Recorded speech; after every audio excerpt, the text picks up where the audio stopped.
It's the podcast. It's the Sutton podcast. And there it is!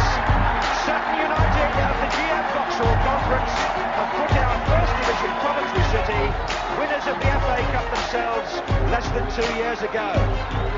And what a moment to enjoy for the fans of this Surrey side. They've had their moments before, but never one like this. But the whistle goes down. Delight for Sutton United. Sutton United from the National League are through to the last 16 of the FA Cup. No longer English football's perennial non-league club. A 123-year crescendo reaches a new peak for Sutton United, who are promoted to the Football League for the first time.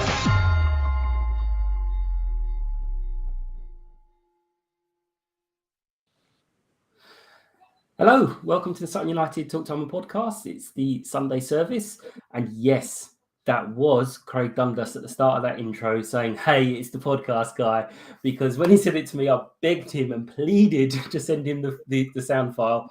Literally, all I had to say was, "It'll annoy a lot of people, Craig. Can you send it to me?" And here it is. So, club legend saying, "Hey, it's the podcast guy. I should retire, but I'm not going to, just in case I can get some more." Obviously live on Facebook, Twitter and YouTube. So if I can remember, I'll check in the comments. Joining me again today is Paul Darby. Hello, Paul. Hi, Mike. All right. Very well, thank you. And joining us for the first time is David Mears. Hello, David. How are you? Hi, Mike. And I'm not sure if you've been listening, David. You do know there's a little song for the debut podcasters. Yeah, you got to sing something for us. Oh. No, David, just tell us a little bit about yourself. You did kind of in your message to me tell me a little bit of your Sutton history, but obviously people can't see that. So just give us a little brief bit about yourself and who are you? Yeah, sure. Who am I? Okay, so I was born in Carshalton at the War Memorial Hospital, which I think no longer exists. London Borough of Sutton, Barrow Hedges School, Wallington Boys School. And made a very brief appearance myself. I think I was around 8 or 9 at Gandy Green Lane. The pitch was divided into 4. I can't quite remember what the competition was, but at the time it was my big claim to fame that I did play at Gandy Green Lane, albeit not on the full pitch and albeit not with the crowd. But apart from that, I'm still dining out on that story now.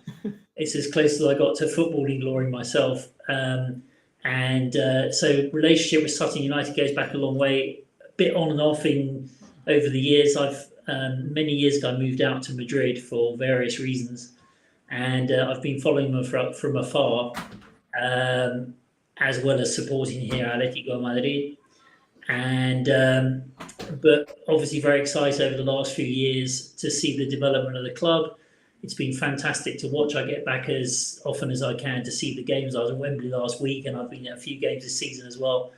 My main period of going, I don't know if you might remember this, Mike, my main period of going a lot to Gandy Green Lane was back in the sort of early 1990s when there was a team populated by some of the names I remember, I don't know if you do, would be the Golly brothers, John Rains, Tony Rains, Matt Hanlon, there was Dominic Felton, Jimmy Dack, I remember. Yeah.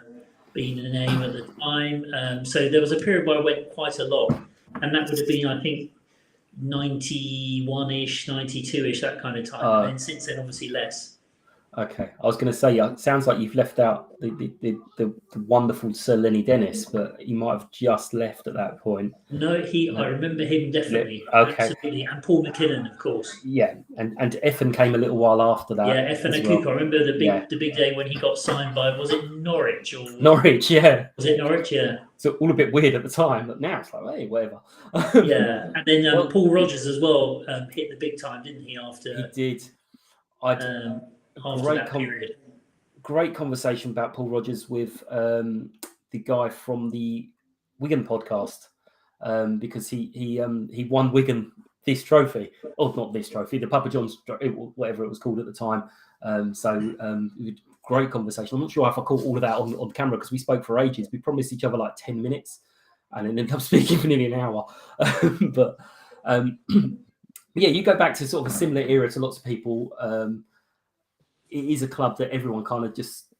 I know, Paul, yours is only a few years, but you can just tell from everyone that you've been on with that it's kind of like sucked you in, and you're here now. We've got you. you're not being let go. But on to very quickly. Yesterday, there's not a huge amount to talk about. It's a scrappy game. I mean, yeah. Anyone got any thoughts on the game? Paul, do you want to jump in? Yeah, sure. Yeah. As you said, it was a scrappy game, wasn't it? But fantastic 3 points, wasn't it? It was all about those 3 points really at the end of it, wasn't it? I mean, Orient were 5th in the form guide, I think, something like that. They had the new manager bump, didn't they? We had that 4-1 early in the season, and the 2-1 before that.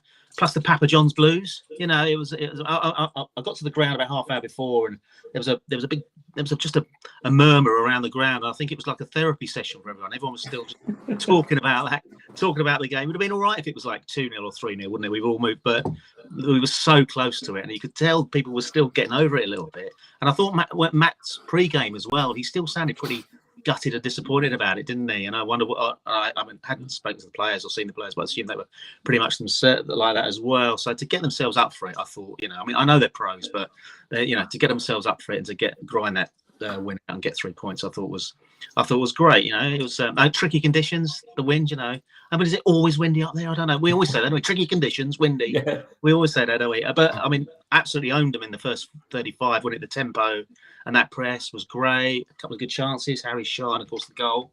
Kizzy's on fire, isn't he? And they moved the ball about a bit quicker in the second half, I thought. But they didn't create too much, did they? Their shots were outside the box. Paul Smith, their number 7, looked as though he might be dangerous. He's been on form lately, but we closed him down, and he didn't have many shots. I think he had 1 shot, and we looked a bit tired at the end, but we battled through it.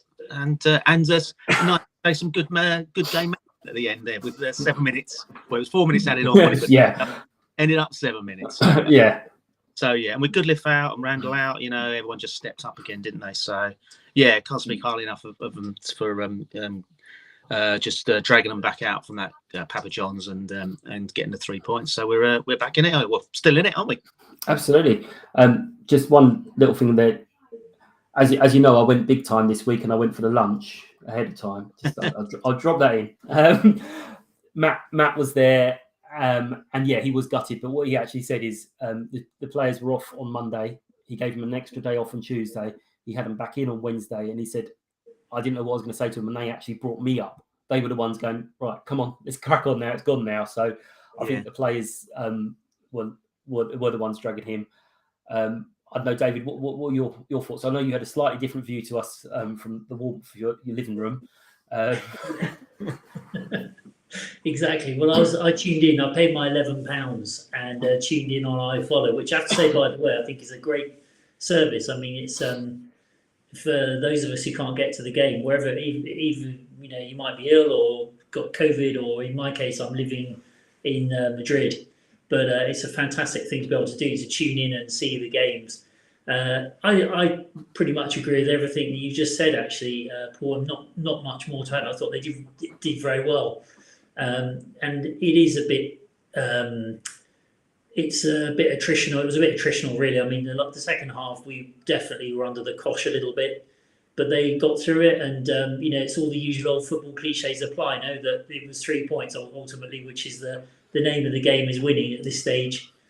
And I thought they did a great job, really. It's fantastic, really. I'm just so impressed by this group of players. They just seem to have a great team ethic and a work ethic, and considering where we've come from, it's all quite amazing. And then the week prior to that, because I was still feeling a bit gloomy myself after the minute 96 at Wembley. I don't know about you guys, but it took me a few. I mean, I'm nowhere near doing what they're doing, but I felt a bit down for a while. I've kind of taken the opinion. I can't remember who said it, but on one of the feeds somewhere, someone had said if they had equalised in the 77th minute, we would have accepted it a lot more than the 76th minute, because we would have kind of gone, all right, fair enough, that's fine. But because we were like literally there, about to hold it, that's why it hurt so much. But I think we won sort of.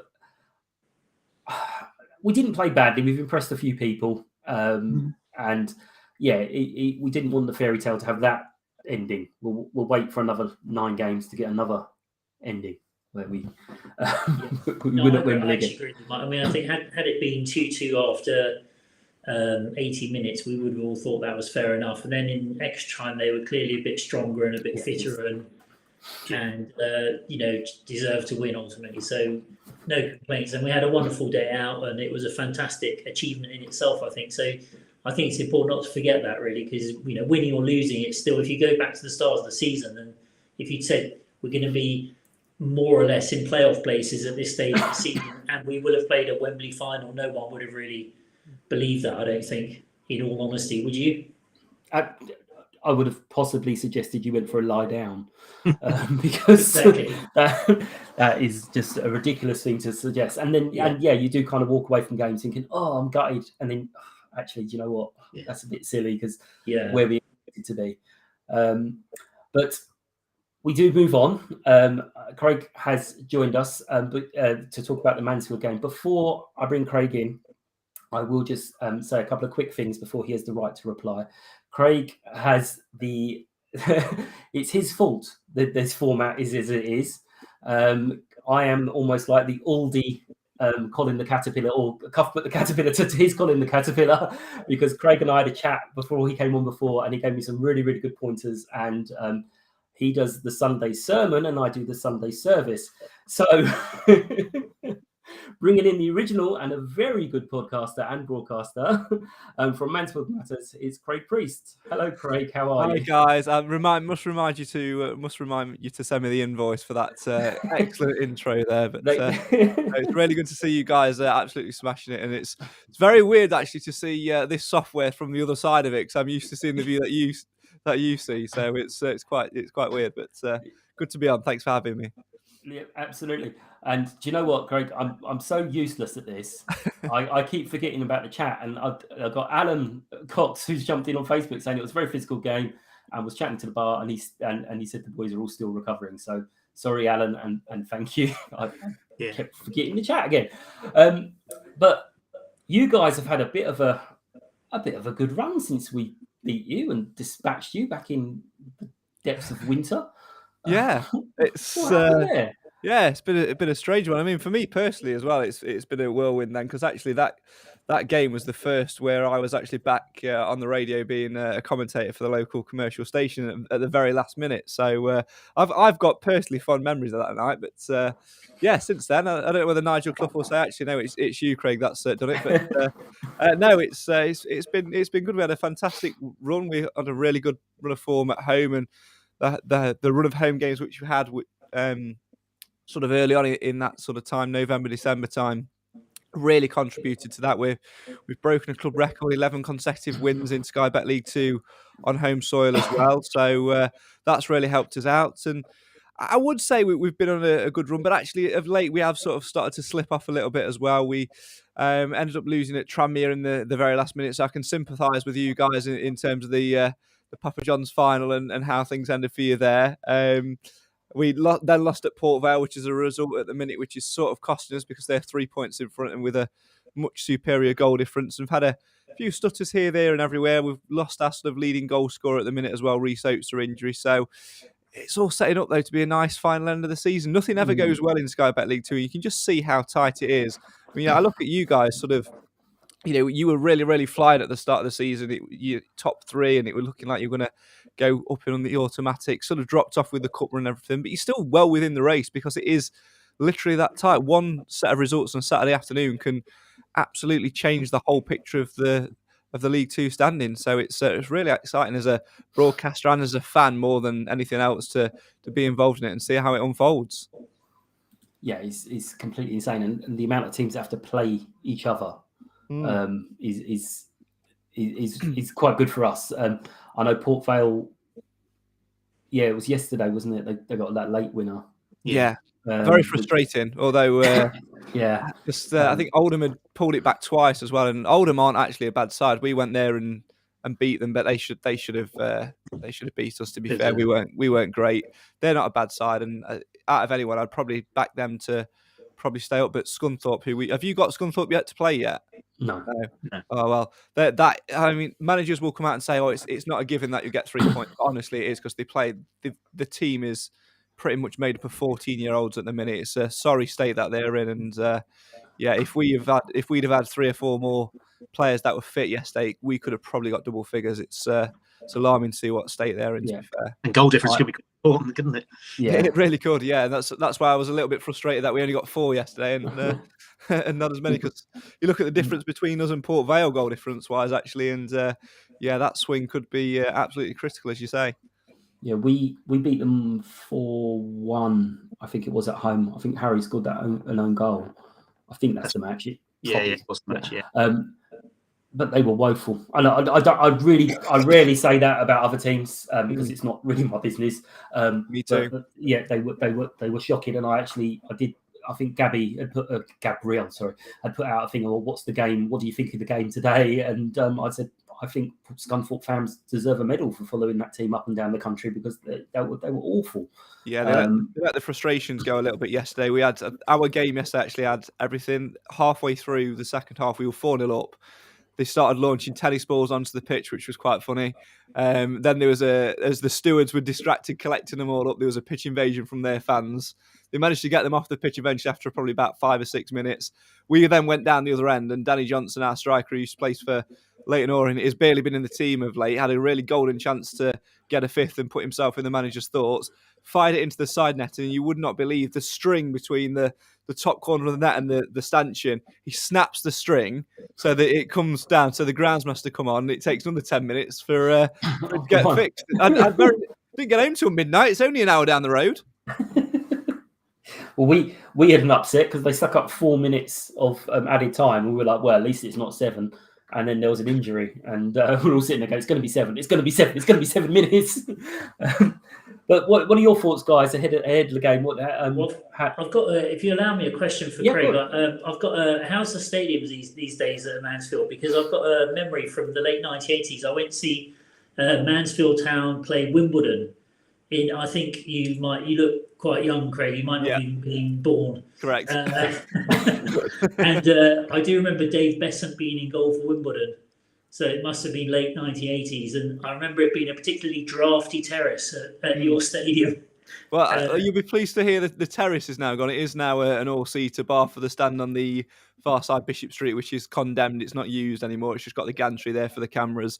Right. But it's seated each side behind the goal. But if you're thinking that stopped the draft, no, it's the old owner whose name I will not use because I feel sick and all Mansfield fans feel horrible when it's used. When we redeveloped the ground in the sort of late 90s, early noughties, had the opportunity to buy some land which was then behind it. It's now got a retail park on it with various pet shops, etc. We had the opportunity to buy that sort of land and turn it around a little bit so the ground would get sun. No, what we did, we just whacked the massive main stand up in the only bit where the sun always shines. So that is why our pitch on one side in front of the main stand never gets any sun to it and always cuts up. So it's still the coldest place other than the Oldham away end in League Two by a country mile, even on a hot summer's day. So bring your coats, lads. Yeah, it's gonna be tough, isn't it? I think Mansfield have lost three at home, same as us, and I think there's only one other team who lost less than that in the league. So which made that Orient result even more important, didn't it? Because I think while we was having a look at those 7 games, this was the one you'd thought, well, if we get a point out of this one, it'll be a bonus. Actually, this is probably the most difficult one we've got left on the list, especially as loads of teams won yesterday as well, didn't they? Exeter, well, Salford, I think, a couple of others, and plenty of others got a point. So those 3 points against Orient, I think, would definitely put us on the way. But this is out of all the games, this is the one where you think this is a tough gig. This one, I think. Our injuries are, we've got the team back. A lot of those, what was it, a month ago? We had 10 players out. Now I think, we might have 1 or 2 out, and and that win will give them a bolster. So that's a very similar story to us at the start of the campaign where we were sort of struggling. We went on a 14-game run without a win. We were missing our best player, Stephen Quinn, who's about 49 and still running like around a 6-year-old. He's 36, but he runs around like he's a child. He's got energy and enthusiasm to burn. He was suspended for 6 games. We had James Perch missing, experienced defender, through an injury which we thought would end his career, but he's actually now back fit and playing, which is great to see. But those little factors, when you miss 1 or 2 players, really start to hinder you and go into. That's why I think you spoke about our home form there. You guys were sort of looking at it and thinking that's going to be the hard one. Like I said earlier, we've won 11 on the spin in League Two. It's a new club record. The previous one was 10 set in the early 1940s, which is just ridiculous.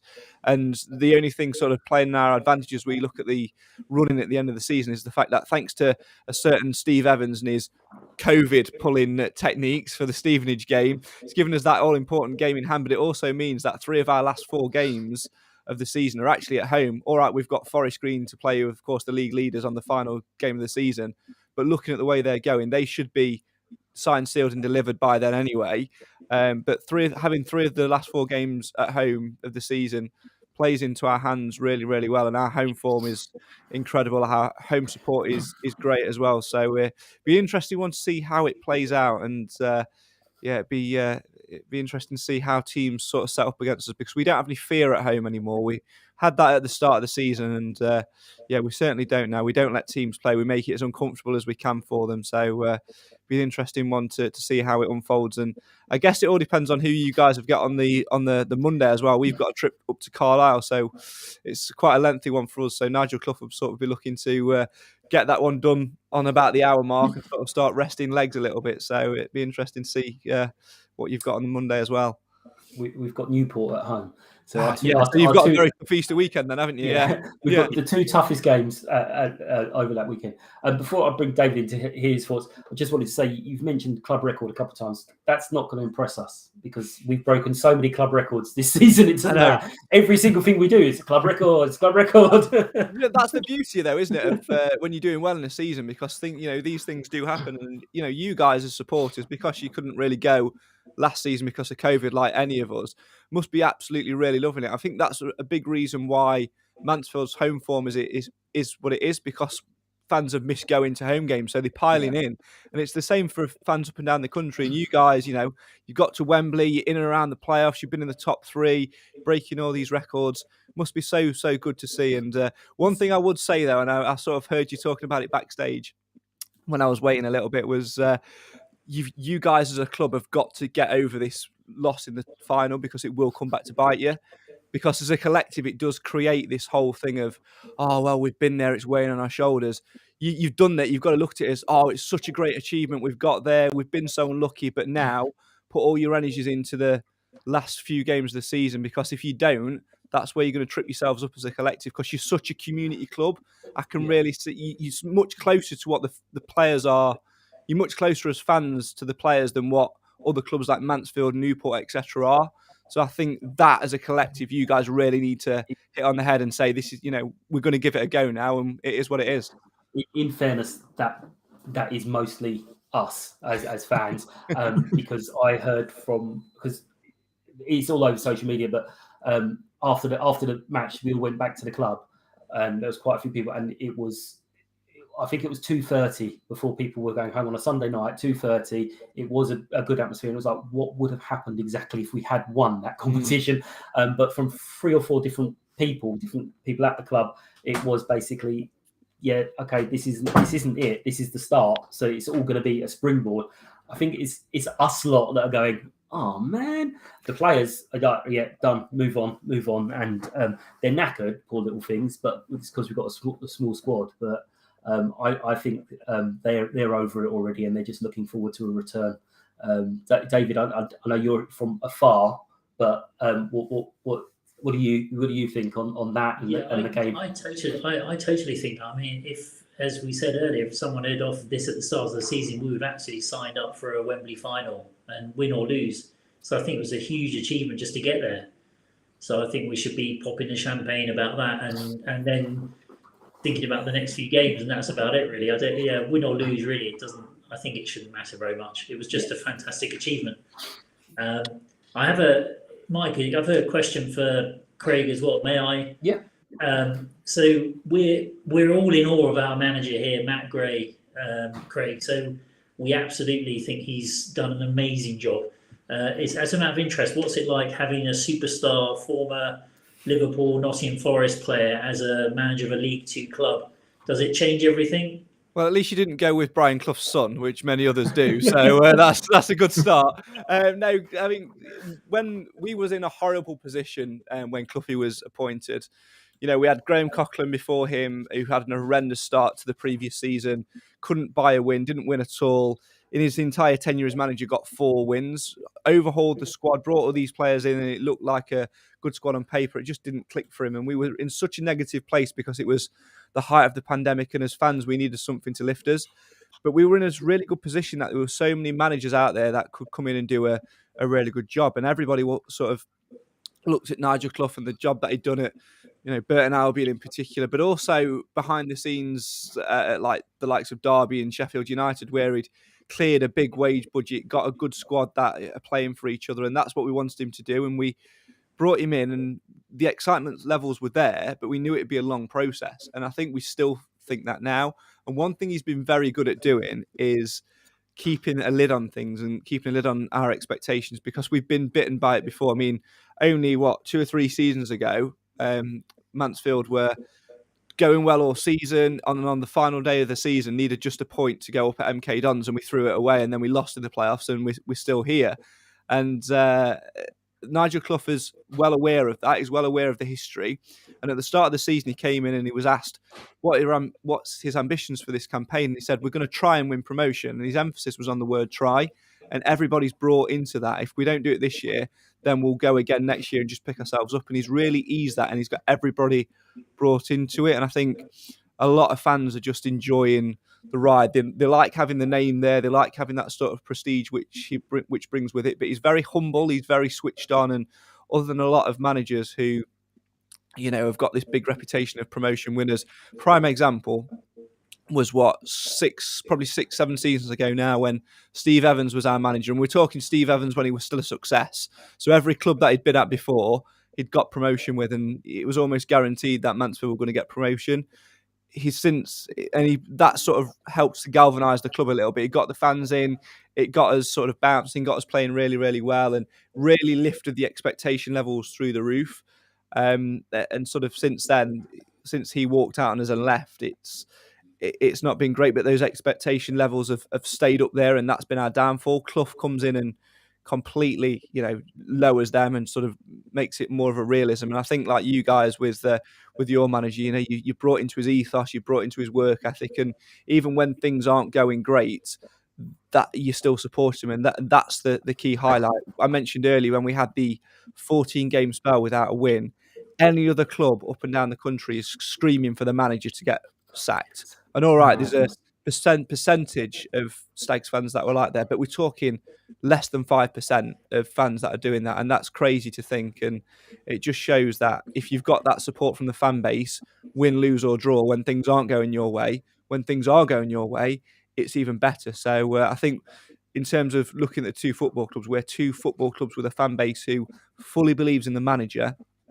and fully believes that if it's not this season, while we all hope it is, that next season just wets the whistle and wets the appetite for an even better season to come. Yeah, I mean, Matt's very similar with he keeps saying the highs aren't too high and the lows aren't too low. He's totally bought into it, and we can do no wrong as far as we're concerned. I think I did very well when I had him on. I didn't just sit there going, I love you, every single question. But I got him to come on again, so there's always that chance. Sorry, this was something I completely forgot earlier. And just wrapping up, obviously, I think from our point of view, we'd take a draw quite quickly. We'd happily take it now. Craig, what would you take if someone said now you're going to draw?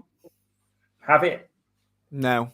Hand on heart. I mean, I'm looking at where we are in the table and looking at thinking about our final run in. If Mansfield finish in the playoffs, we will not go up. I'll say that now. If we finish in the playoffs, there's not a chance that we will go up. I'd love to see that proved wrong, but I just don't think we will. If Mansfield want to be successful, we have to finish in that top 3, and we're good enough to do that. We've got enough about us in the squad, and that comes from the home form. If it was the reverse, had we played you at home earlier in the season and we were coming down to you on Good Friday, I'd 100% snap your hands off right now for a draw. But at home, with 6-7 games of the season to go, we can't afford to be taking draws on home soil. We've got to go out and win. So, I wish you guys all the best and hope that you enjoy your day, apart from the 90 minutes. So, we've got to win. Otherwise, it's going to really knock our fans' confidence, and I think that'll be the end of our season. So we've just got to keep winning. But I wish you all the best. It's usually 97 minutes, to be honest. Yeah, probably, yeah. Stop. Please right, no more. so, I've had enough. Yeah. So, as professional as always, guys, I forgot to ask you for your player of the day nominations. We were talking about yesterday's game. This format's going really well for you, isn't it? I mean, when you said at the start that you really do emulate Mansfield Matters, you're not wrong, because mine's all over the place anyway. I'm like this. I go all over. Oh yeah. I central. It's fine. Yeah. I mean, we're like it. I mean, I could throw another spanner in the works for you if you want, because we've got to talk. While I've remembered this, let me do this. All right, then you can do it. Otherwise, I'll forget this again. So, Paul, go on. Who do you reckon? Player of the match? Yeah, player of the day. But it's got to rhyme with pod. Player of day. Sorry. It's the whole point of it. I mean, I thought... it's the whole point. I mean, you can't. I couldn't look further than Kizzy. Well, actually, all the back four really, but I'd go with Mr. Kizzy on that one. Go on, David. Who do you reckon? This is very boring. This is bad for the podcast, but I totally agree with you. I thought Joe Kizzy was fantastic, and he scored a goal. So yeah, they all were. That's all. I think you got. It sounds a bit political of me to say this, but I think you can't really pick out one. It's not fair. You maybe need to have a new section in the podcast, which is best 5 of the day or something. Well, this is why I didn't do it at Wembley. I was like, no, I'm not doing a player of the day for that one. That's not fair. No, that just wouldn't be fair. The trouble with Joe is he's great. He's a wonderful fullback. He scores lots of goals, but he has got that gift of the clamps. So it's a bit. I'm not sure. But yeah, Joe Kizzy. I won't even bother doing a nomination thing today because it'll be Joe. I'll vote for Alistair Smith. Did he play? Is he playing? He only came on. He's just come back from injury, so that's bad news for you. He's been injured for ages and ages, and yesterday he came on for 15, 20 minutes, something like that. I like Ali. Ali's a really good lad as well off the pitch, and I've got a lot of time for him. Obviously, he was at Mansfield when he was younger, and he's a brilliant lad. So I wish him all the best. But I'll vote for him just to mess up your system. That's fine. But he came on for a little bit, and it was like, oh, he's back. So yeah. Yeah, he was a very good player. He kind of got chucked in because we suffered. I think I said this last time. We had a few injuries, and he kind of was brought on a little bit earlier than maybe we wanted to be bringing him for the season. And he was brilliant, absolutely brilliant. And he was for a stage keeping out Harry Buteman, who as Matt was saying at the time in his interviews, this is a player who's done wonders for me the whole time I've been here, and I've got this young kid keeping him outside. But yeah, he was excellent. On the managers, I was thinking, and I did mention this to Matt and a couple others. I looked it up a few weeks ago because I just can't get this whole sacking of managers so quickly. I know you were talking about sticking by him. And a few weeks ago, Matt was the 17th longest serving EFL manager, and he's been in the job for not 3 years yet. That's crazy. So crazy, isn't it? Insane. How can you expect a manager to come? I mean, for me, it's great news because I was pointing it out to him as if to say, you just want to stay here. You don't want to keep moving around. Just stay in Sutton and we'll look after you forever. But how can you expect a manager to build anything? That's the problem. And, you look at Forest Green for a prime example. They're probably the ones who stuck with it for a while. I mean, they had, Mark Cooper for years and were always in about it and decided that a change was needed in the summer. And to be fair, the change has worked and they're doing really, really well. Other sides don't sort of get that. And it's one of those where when you've got a squad of players, I mean, I was speaking actually to a couple. At the moment, we're doing a series. It's 20 years since we last won promotion from within the Football League. And I'm doing a series with one of the old players. And I actually had the promotion winning manager on commentary with me yesterday. And we were talking about how it's changed. And then his squad, he'd brought through as a youth team from the mid-90s and he'd carried them all the way through for 5 or 6 years. And now you wouldn't get that at all. And it's exactly how Ali Smith dropped out of Mansfield's system because he'd come in with one manager, but by the time he'd matured enough to be able to have a first team slot, we've had 2 different managers. So he's not in the thoughts. But had it been the original manager who had brought him into the youth team and watched him and developed him, he would have got a shot, because it's that whole journey process. And you're absolutely spot on. You don't get anywhere by changing a manager after 6 months if it's not going right. There are some occasions where you do have to change it because it may cost you your league status. Mansfield and Graham Coughlin being the prime one. It was a wrong appointment. The owners held their hands up and knew it, and they knew they had to get it right with the next appointment, and did with Nigel Clough. But there are so many other clubs that you look at. It was a few seasons ago that went through. Well, yeah, Notts County were a prime example. They were flying, but got off to a really bad start. Brought in Harry Kewell. What did he stay there for? About 6-7 games, and then sacked him and brought somebody else in, and then ended up getting relegated. I mean, great decision by their board. And then there was a couple of other clubs as well. Crawley did it a few times. Oldham seems to do it every now and again. Colchester have won their third or fourth this season. Yeah, it just beggars belief. And you think as a club as well, from a business perspective, not from a fan's perspective, when you bring those managers in on contracts, they want their own squad of players, so they want a transfer window. They then want assurances to bring in their own backroom staff, which means then sacking off 3 or 4 others. And then when they eventually get sacked, not only are you paying off a 3 or 4 season contract for one person, you're actually doing the same for 3 or 4.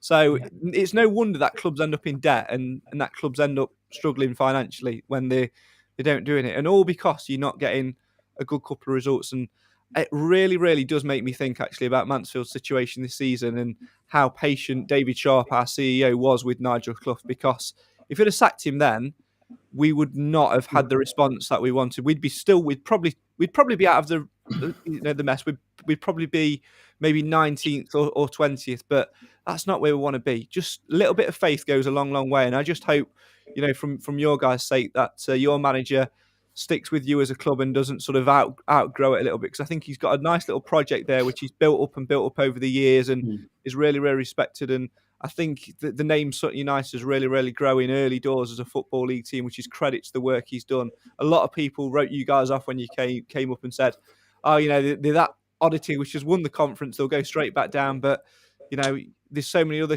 clubs that people have said that about that are now established in the Football League even higher. You look at Accrington, prime example, other clubs like that who people write off for having this small stature, but they show faith in the manager, they build a project, and it goes well for them. So fingers crossed that he doesn't go, there's some nice money there, I might go to a League One club and gamble. I don't think he will. Doesn't seem that sort of guy from what I've watched. He kind of... there is one club, he did say, if they came calling, it's like, see ya. But that was Tottenham, so we've got a year or two before they come down. Yeah, the levels there. Before they come down to us, I think we're all right. But yeah, I think we've covered quite a lot there. Anything else you wanted to add, Paul? No. All good, mate. No. Excellent. And I know you were giving me some stick for having the lunch, but then I did notice that you were asking about the stand transfer yourself. So you were... My son wasn't with me yesterday, so I thought I might have a cheeky upgrade and go and sit in the main stands. But those old days where you could throw someone a few quid with a bucket, they're gone. It all looks wrong from that angle. The whole pitch looks back to front. It's like being at an away game. I tried it today. I'll come back to that. I tried it today. It's just all wrong. David, anything you wanted to add? No, not really, Mike. It's been great fun. Excellent. Well, I've got your email now, so you're stuck. You'll be on it again, so don't worry. As Craig knows, because he's rapidly changing his email. That's very true. Before you kick me out, can I just bring up one thing? Yeah, obviously, of course you can. There's a nice little podcast community which really comes up in the lower leagues, which is great. And I was on Northampton's one the other week. I'm sure you've been on it as well. Yeah. And, I had him on mine. Oh yeah, they're great guys. They're great guys there, and they do a really good job. And obviously, since the reverse fixture, I've been doing commentary for the local radio station. I was actually given a bit of a dare, a bit of a bet that I wouldn't ask the players what their favourite biscuit is. So obviously I took it on, and I've got a nice little bit of income from it, which we now give to charity, which is great. But I brought this up on the Northampton podcast, and their listeners seem to really enjoy it. It then sort of got spread around Twitter. You weighed in on the debate, so I can't come on here and not ask you guys, what's your favourite biscuit? Go on, you guys go first, because I've got an answer to this, which I've already given. Off the top of my head, probably a hobnob. Are we talking normal or chocolate? Because Oh yeah, no, fair point. Yeah, I'd go chocolate. Yeah, chocolate hobnob. David's in Madrid. So I can be very specific. Go on. So I like the Co-op gluten-free chocolate orange biscuits. That's niche. It's a niche. They have a very select audience, and I don't even know. I should share it with you because there might be a run on them now. Strangely enough, that's not the nichest that I've had either. To be fair, Is it not? Ollie Clark, our captain, because he's from Bristol, loves a Viennese finger. So that was the nichest one I've had so far. That is quite sophisticated, yeah. Yeah. Well, I said that the malted milk chocolate only because you don't get them very often. But then I had to confess, I'm not. The camera's at this angle for a very good reason. The belly will tell you that there's no specific favourite biscuit. To be fair, whatever the biscuits are, I'll have them. I don't care. But yeah, no. British people do get very, very, very angered about biscuits and crisps. Try it with crisps as well. That's another one. That's next season's. I think I'm holding back for that for that one next season. But yeah, on what I was going to say about today is was it the ladies' game? Great game. There was lots and lots of extra people there that haven't been there before. Helped by a 4-0 win, which is obviously always great. I did catch one of the goals with some of the worst camera work ever. I've put it on Twitter if you want to see it. But what I wanted to say is, David, you mentioned your claim to fame about getting onto the pitch when you're an 8-year-old. I'm going to just say it. My 4-year-old daughter was at her 4th match. That's 4 matches. And they asked her to lead them out. So she got out onto Gander Green Lane. I've been going for 33 years, and not once have I been on that damn pitch. You've met Tim Vine, so who's the real winner? No, I'm not having this. I'm sulking all day. I'm like, this is outrageous. It might be they spotted some talent in your daughter. Yeah, talent to have a sulk about it. But yeah, I thought that was very funny, and it was very nice. So Jazz, if you are listening, thank you very much for asking her. She was delighted. But yeah, if anyone is still on the fence, most Sundays, just pop. Well, not most Sundays, obviously there's home and away fixtures, but pop down, support the girls. They are actually top of the table. There's only a few games left of the season, could get promotion, and they really, really do appreciate the support. It's a real old school feel. So David, you'd know this a bit more when the crowds were a little bit less. You could do that whole walk around business, just chat to whoever you like at different parts of the ground. And it is really, really, really good fun, and lots of goals as well. As I say, it's 4-0. I'm only taking 30% credit because it was huff and puff for 40 minutes. And then I moved to the correct, proper spot to watch football from. And we scored 3 goals before half time. So I'm going to take a little bit of credit away from my 4-year-old child. I have to steal something from her. I can't have this.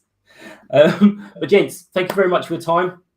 It has been wonderful. I will definitely have you all on again. Well, hopefully, Craig will be able to have you all again. Hopefully, League One. We'll both be in League One to do it. Yeah. Thanks for listening, everyone, and take care. And we will see you on the next one, which should be, I don't even know what day we're on. I'm hoping to get a special this week. If not, it will be next Sunday.